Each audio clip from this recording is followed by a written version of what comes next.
জাতির প্রতিষ্ঠাতা ও মুক্তিযোদ্ধাদের সাংবিধানিক স্বীকৃতির দাবি জানিয়েছে ভাসানী জনশক্তি পার্টি।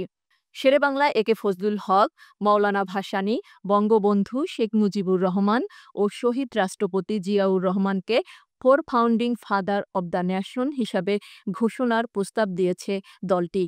জাতীয় সংসদ সচিবালয়ে জাতীয় ঐকমত্য কমিশনের সঙ্গে বৈঠকে এসব দাবি তুলে ধরা হয়। প্রতিনিধি দলের নেতৃত্ব দেন দলটির চেয়ারম্যান শেখ রফিকুল ইসলাম বাবুল।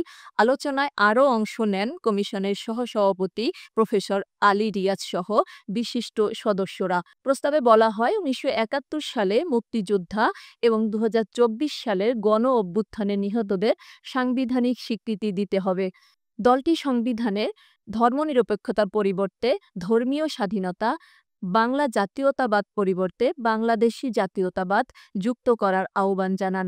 এছাড়া সংসদ কাঠামো ও তত্ত্বাবধায়ক সরকার নিয়ে বেশ কিছু সংস্কার প্রস্তাব দেয় দলটি। তারা জানিয়েছে, জাতীয় ঐকমত্য কমিশনের ১৬৬ প্রস্তাবের মধ্যে ১৫৫টিতেই তারা একমত রয়েছে।